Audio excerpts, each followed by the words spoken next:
Bonjour tout le monde, j'espère que vous avez passé une bonne semaine et que tout va pour le mieux.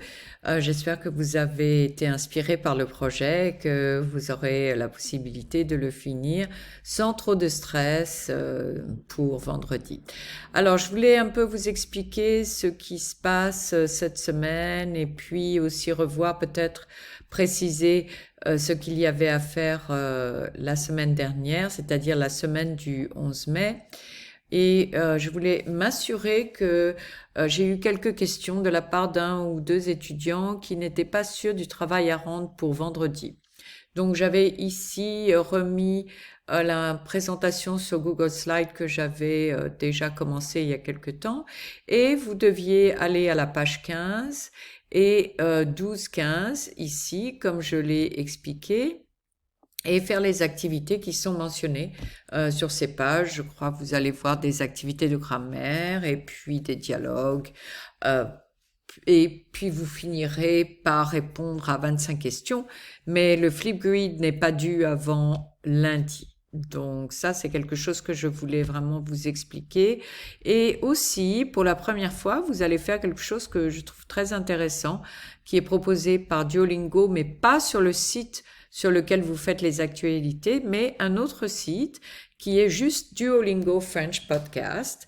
Et d'ailleurs, pour les étudiants qui continueront cet été ou qui ont envie de continuer à travailler un petit peu et aussi de se préparer pour l'année prochaine, pour ceux qui vont en français 4 ou qui changent d'école, qui vont continuer le français, je pense que ce sera très très bien de continuer à faire les activités de Duolingo, les podcasts.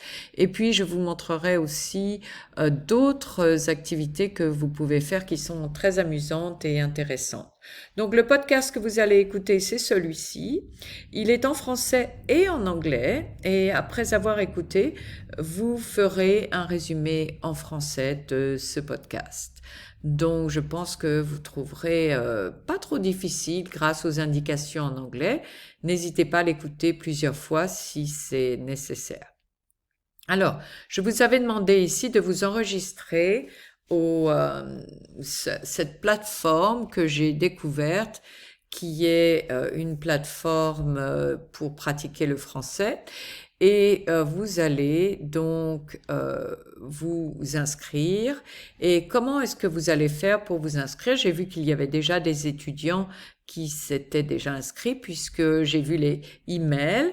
Donc vous voyez, la semaine dernière, j'avais mis les deux liens ici. Vous avez les mêmes liens sur la semaine du 18 mai. Donc, si j'ouvre, vous verrez que Ethan ne s'est pas encore enregistré. Il va le faire, il va aller sur ce site, il va mettre le code pour s'enregistrer, probablement répondre à quelques questions, donner son email et il va probablement trouver une page d'accueil, homepage, qui va l'inviter à faire des activités. Alors, quelles sont ces activités que vous allez devoir faire cette semaine?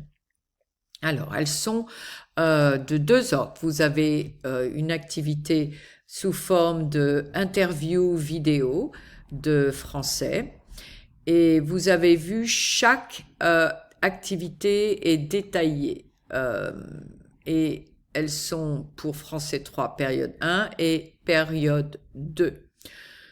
Donc la première chose à faire, c'est la vidéo qui parle de la popularité, je crois, des médias sociaux, si je me souviens bien. J'ai essayé de trouver des sujets susceptibles de vous intéresser. Oh, je vois un petit escargot ici. Est-ce que ça veut dire que vous pouvez ralentir la vidéo? Ça serait intéressant. Donc vous écoutez la vidéo de ce français. Vous pouvez l'écouter plusieurs fois. Vous voyez, les vidéos sont pas très longues, elles sont de quelques minutes. Et ensuite, vous voyez quelles activités je vous demande de faire. En général, je demande la plupart des activités qui sont présentées ici. Vous avez un jigsaw, vous avez du vidéo, vocable, gap fill, des questions de compréhension. Et puis, quand vous avez fini, je pense que vous devez le soumettre. Le deuxième type d'activité, ce sont des activités de grammaire. Je trouvais que les présentations de grammaire étaient très sympas sur ce site. Alors, j'ai mis quelques présentations pour vous aider à revoir différents aspects de la grammaire que nous avions étudiés aujourd'hui. Alors, voyons une vidéo, une de ces deux vidéos. Donc, ah bah ici, il n'y a pas de vidéo. Ah, bon, alors, c'est pas une vidéo ici, donc c'est celle-ci qui est une vidéo. Donc, vous allez écouter la vidéo et ensuite, vous ferez les activités qui suivent la vidéo. Donc, en général, elles sont mentionnées ici et elles disent training. Et donc, c'est ça que vous devez faire. Voilà. Donc, je vais vous montrer. Attendez, je vais ajouter un petit peu d'écran. Voilà. Donc, ce sont ces types d'activités que vous devez faire. Voilà. Donc, quand vous revenez, vous allez voir ici la vidéo. Vous pouvez la regarder plusieurs fois si c'est nécessaire. Et ensuite, vous pouvez toujours revenir au site. Donc, je pensais avoir donné une deuxième vidéo, mais apparemment, ce n'est pas ça. Donc, je vais voir s'il y en a une deuxième. Je croyais que c'était une vidéo sur les participes passés, mais apparemment, ce n'est pas une vidéo. Ce sont juste des activités. Voilà. Donc, vous aurez du travail à faire pour jeudi. Et jeudi, j'ai donné une autre vidéo et puis de la grammaire pour vendredi.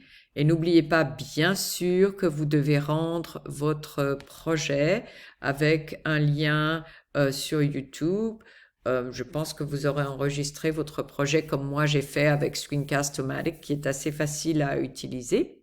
Alors, je vous avais aussi parlé de Duolingo Stories que vous pouvez trouver en mettant Duolingo Stories dans Google. En fait, c'est très facile et vous pouvez écouter les histoires et faire les Bonjour. petites activités.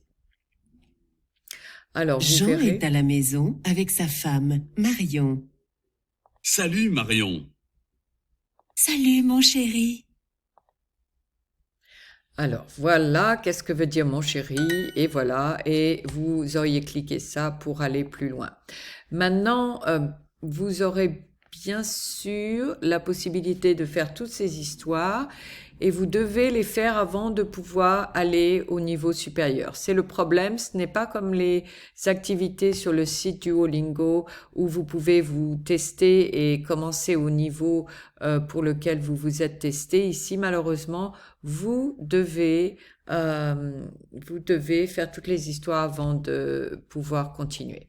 Voilà, donc autre chose avant de vous laisser, n'oubliez pas de venir aux réunions Zoom si vous avez besoin d'aide avec quoi que ce soit. C'est toujours un plaisir de voir les étudiants. Je suis disponible lundi à 3h15 et le jeudi aux mêmes heures pendant 1h30. Malheureusement, il n'y a pas beaucoup d'étudiants qui viennent, je ne sais pas, alors ça veut dire peut-être que vous n'avez pas besoin d'aide, mais c'est toujours agréable de discuter avec les étudiants, de vous aider ou de faire simplement une petite pratique de votre français.